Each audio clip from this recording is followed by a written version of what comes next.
Yeah, it was a disappointing game, and another one where there's a 7-8 minute spurt. This time it happened in the first half where we let it get away from us, and getting a 20-point deficit on Gonzaga is a tough cold to climb out of. And I felt like we had some guys that showed some fight in the second half, and it's kind of story the last month or so. We've had 3 or 4 guys show that fight, 3 or 4 guys execute, and 3 or 4 guys not, and we just got to find that balance. And it's just we need a little bit more consistency to win these games.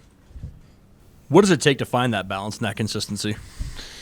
It's a good question. I think it takes communication from our players. It takes us staying in the moment. It takes better play calling and rotations from me. And I think we all need to take a step up and figure out how to get these little moments out of our system. It felt like those first few minutes, I think it was 8-2, 8-3 after the first 3.5 minutes, and crowd was into it. It seemed like the team was feeding off the energy, and it just seemed to kind of wane off from there. Was there something you noticed that maybe shifted, or was it just it started getting jittery, mistakes, etc.? I think we did a good job early on and hit some shots and did a great job defensively to start off the game.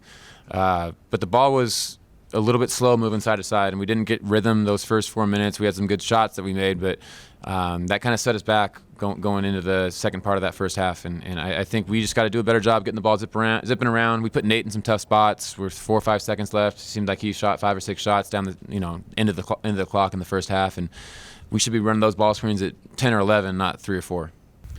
Has there been a thought to maybe shift the starting 5 a little bit, if for nothing else, just to see if it gives a different jolt? We've talked about it. I think for us, like when you look at those guys, they've produced at a very high level, and we've won with them. And I think there's just little tweaks we got to make. I mean, you could flip it around and just look at our bench production and say it hasn't been good enough the last 7-8 games as well. So I think it's there is something to do with finding the right combination of players, but also we just got to get all those guys playing more consistent to know what we're going to get every night. You mentioned, Nate, just the 5 points tonight, 2 of 13 from the floor. I mean, how much of it was kind of like you said, putting him in tough spots versus him just having a hard time in general? Well, like with Nate's role in our offense, he's kind of the guy that gets a lot of the first action, so he'll come off a lot of drag ball screens and he'll push the pace and he'll score a lot in those. And we weren't able to do that tonight. Number one, we weren't getting enough stops in the first half. Number two, every dead ball they were running that press, and it kind of slowed us down, and we weren't able to punish it like we usually do with presses. So that slowed down his first actions, and then I already talked about the second actions where everyone was moving the ball too slow in the perimeter, and it was getting back to him with I don't know 3 or 4 seconds left, and that's not enough time to come off a ball screen and make a good read. And so really, like we whatever you want to call it, put him in tough spots. Yeah, what was kind of the issue with some of the longer, offensive possessions where, you get down to, 5-4 seconds on the shot clock? Like, is it you guys just kind of not executing, or kind of what's Gonzaga doing too in that spot? Their ball pressure messed with us. They made the post passes tough. Like usually if we're getting pressured on the perimeter, we can drop it into the post and release some pressure. And they kind of, I need to watch the film and see how much they took it away and how much we just didn't execute. I think the last time you guys played them, you guys shot 53% from the field, and after that they gave up 97 to Oregon State, 100 to Santa Clara. But I know that they feel like they've made a lot of defensive strides the last 7-8 games. Where would you say that they're different defensively, and would you kind of agree with that sentiment? Yeah, they've improved. I mean, they've got a great coaching staff. Mark Few's a great coach. They've definitely taken steps. From my perspective, you can see it in the ball pressure and the way they're competing on the ball. I thought that bothered us more this game than it did last game at their place. So I think that's something that's noticeable. But like their numbers show it, they are playing better defense. Dave, heading into Saturday now, obviously it's going to be an emotional day for you with kids you've known for a very long time, getting senior day. One more. I guess just with Santa Clara coming here, they were the last team that really got you guys on the road. What's kind of the mindset that has to shift heading into Saturday? Looking back at that Santa Clara game, we didn't guard them. They were really comfortable, and they got going in the second half. Hit a bunch of threes. We got to guard. Like we got to get our defensive mindset back and let that lead to our offense. And I think that's when you look at our numbers the last month or two, that side of the ball has dwindled, and we got to attack that a little bit better. And I think that's something that is going to be a great challenge for us on Saturday. And was that kind of what you saw tonight with Hickman, where it was just maybe a missed assignment or two, or someone loses him?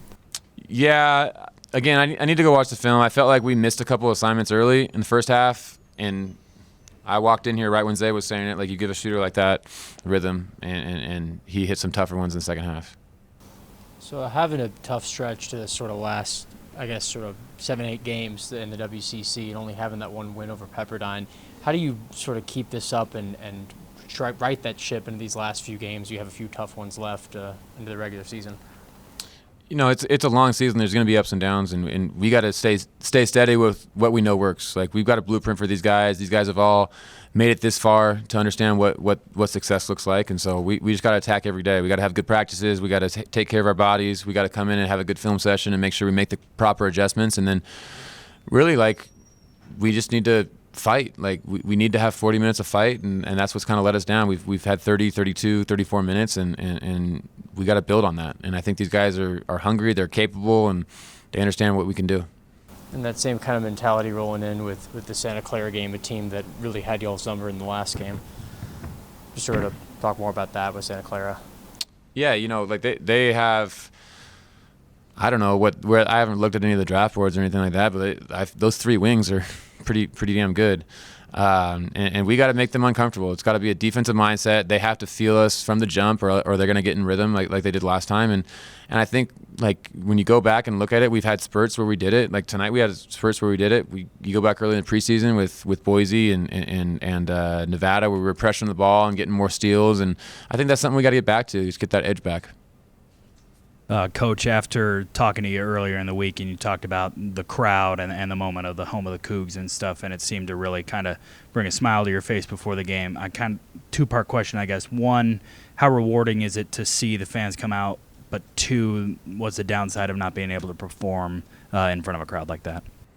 Yeah, you know, walking out here and just seeing all the build-up to the game the last couple of days, I'm grateful to be a part of this. It's something that's been built throughout a long time. There's a lot of tradition here at Washington State, and so number one, I'm grateful for it, and it's really, really awesome to see the passion of the crowd in Beasley. And it's just disappointing for us to come in and kind of let these guys down and not be able to go compete and win this game. And I think that's something that we need to keep growing from. And I know these fans will stick with us, and we just got to keep getting better, and eventually we're going to come out and win these games. Yeah, Coach, kind of jumping off that question, do you think it maybe adds to the pressure a little bit to see all the fans in the stadium, or do you guys enjoy playing for all those, like, 10,000 people? I mean, it's what it's all about. We love it. Like, I thought our guys came out the right way, great energy, and, you know, there's difficult parts about playing in front of a home crowd like that. I think our guys look dead tired minute and a half into the game. We stopped posting up. We stopped doing a few things, and I think there was some adrenaline that wore off. And we gotta learn from that and adjust. But man, it was awesome. I thought our guys fed off it.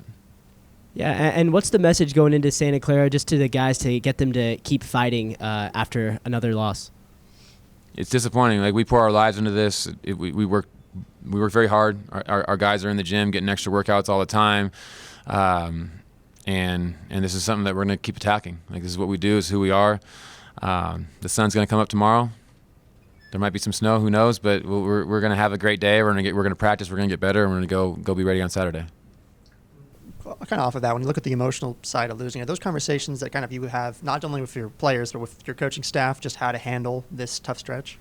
Absolutely. You know, this is something that we've talked about as coaches, is making sure we're bringing the right energy and you know, this game, like, it's never as bad as it seems, it's never as good as it seems, and so we got to make sure these kids are staying steady and not getting too emotional and too down in these losses that we've had, and I don't think they are. I think we got good leadership, and we just got to keep attacking the day.